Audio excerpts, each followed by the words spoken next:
Hey there, how's it going? My name is Antlerboy and welcome to my Minecraft survival world. I'd like to start off this one by welcoming everyone who's new from the last video.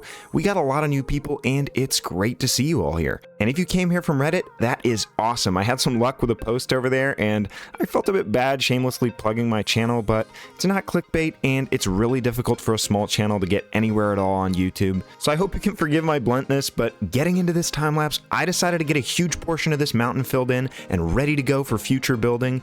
I think it looks pretty bare without structures and greenery at the moment, but that'll all fall into place with time.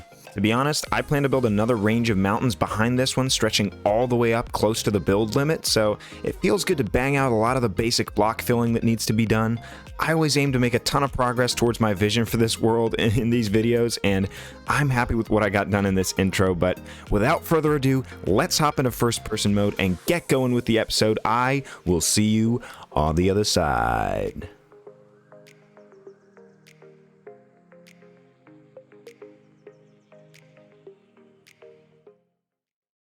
All right, so this is how much I got done on the mountains, and I think they're coming out fantastic. They are going to need to use some texturing and a little bit of greenery, but for now, I'm very happy with the progress that we've made. There is something that we need to do in the beginning of this episode, because I want to get to building, and you've probably seen the thumbnail, so I want to build right here, but to be able to do this, I'm going to need some more iron, because I am chronically low on iron in this world. Like, I've pretty much never gone mining since the beginning of this world, so we need to stock up on a supply, and the best way to do that is to build an iron farm real quick. Now, if you couldn't tell already, I really love using iron bars and anvils in my builds, something like this usually, to make these spikes, I guess. And the problem with anvils, like most nice things in this world, they're super expensive. All the iron I have is currently in this red box right here, and it's 26 blocks and 22. So we are really running low. People, we need to build this iron farm.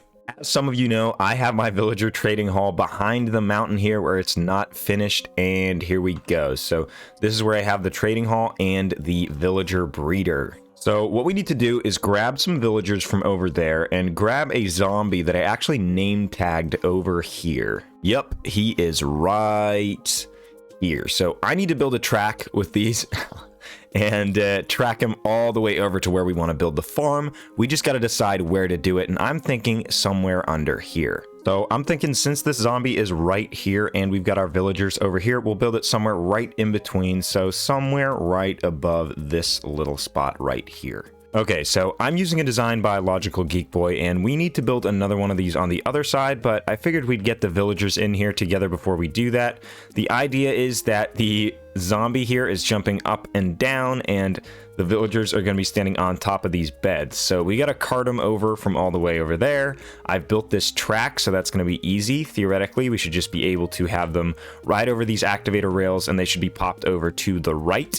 So the reason he's jumping up and down is so that when they will be able to have line of sight with him, they'll be able to go to bed when he is down at night, which is very, very important for spawning in the golems. So fingers crossed, let's try this out. We need to get a guy over here and let's see if he actually falls into place. Moment of truth. And there we go. Yes. So now that he's in place, whenever it turns nighttime, he's going to hop into the bed and we can break all this stuff. We can just turn his activator rail off and the next one should be popped off right here. Villager number 2 is popping into place and there he goes. All right, let's get the third. Okay, our third guy is on the way in and there he goes. So that's all of our villagers for right here. So let's get the other side done with a quick time lapse. Okay, so it's starting to become nighttime, so my villagers have hopped into bed right here, so we can actually just start breaking all this stuff, and they don't have line of sight, so it's not going to cause any golems to spawn quite yet, but that just gives us time to build the other side first. And so if we pull out a bed of our own here and sleep strangely on the tracks right here, they should be standing right on top of the beds like that. Perfect. So now we just need to make the other side. Let's hop into the time lapse.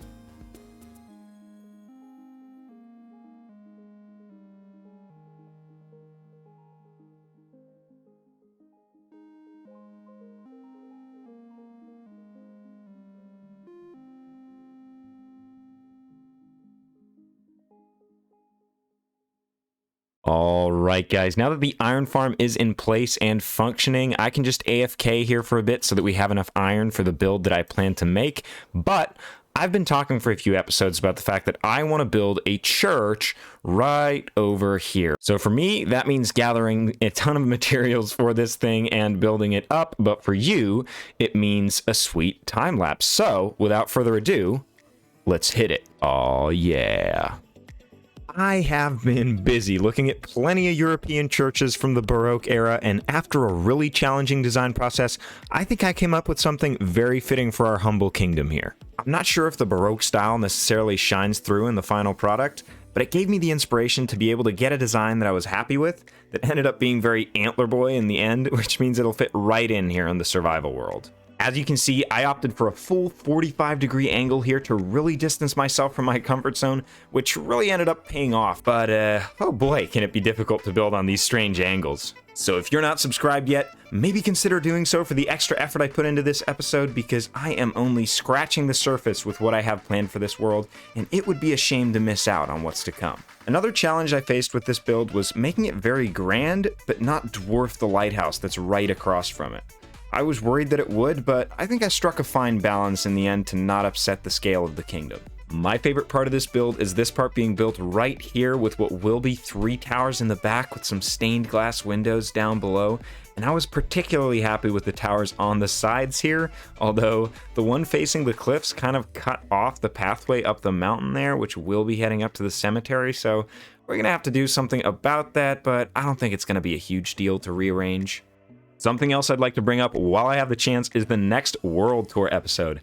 I've had a lot of people asking me for the world download. In fact, it's the most common question I get asked, and I was planning to release it with the next World Tour, so my question to you is, what episode number should be the tour? A lot has changed since my first World Tour, but personally, I don't think it's time quite yet. First, I was thinking every 50 episodes, but maybe 25 is better? I don't know. Let me know your thoughts on it down in the comments, and I will figure something out. So while you type your comment, I will leave you with the rest of this time lapse and the return of the jazzy tunes. I will see you on the other side.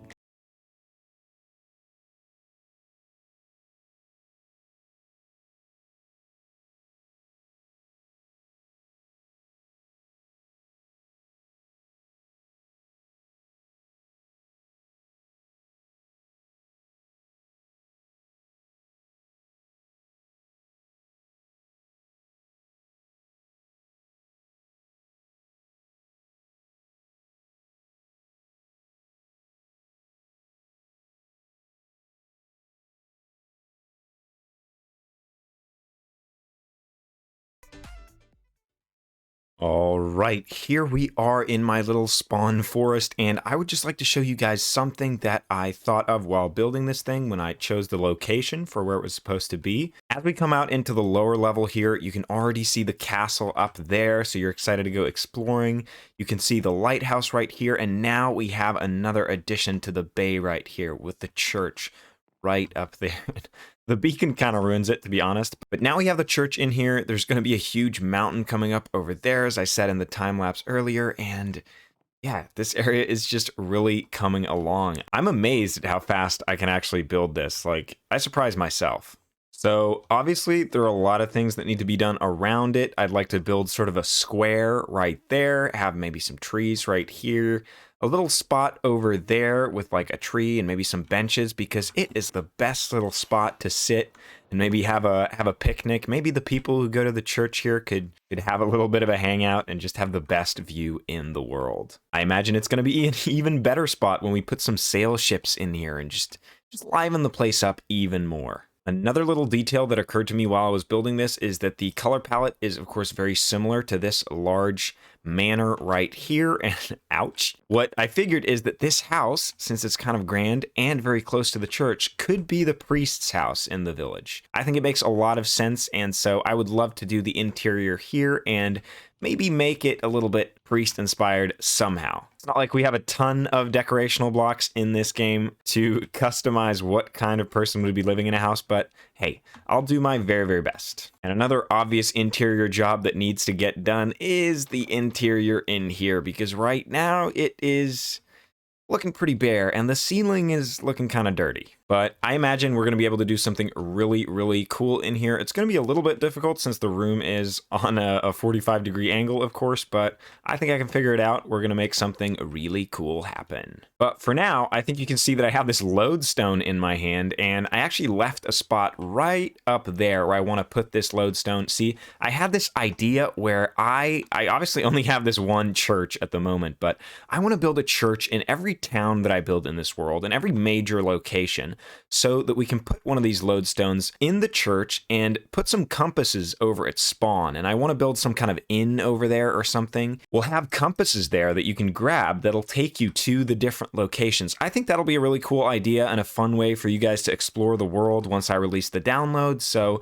let me know what you guys think about that. But for now, we need to somehow land right here and place down this lodestone. So there we go. Okay, let's just place it in like so and grab a compass. Country load, take me home. Nice, we got the achievement. So now we just need a few more compasses like this, which is obviously gonna take a huge amount of time since we have to build more churches to be able to do that, but I think that's going to be a cool way to navigate around the world. Also, take a look at this view from down here. I mean, it takes a little bit of imagination. We're going to have to build these cliffs up and the rest of these mountains right here and get to work on this side, but coming in with a boat right here into the city is so nice, and oh, we've got some squid problems. I'm just very happy about the fact that we've put another very important landmark into the world, and honestly, it motivates me a lot to get started on building bigger and better projects in the future. I've had a bit of a spike in viewers and subscribers recently, and I would just like to really thank you guys from the bottom of my heart for the support I've been getting.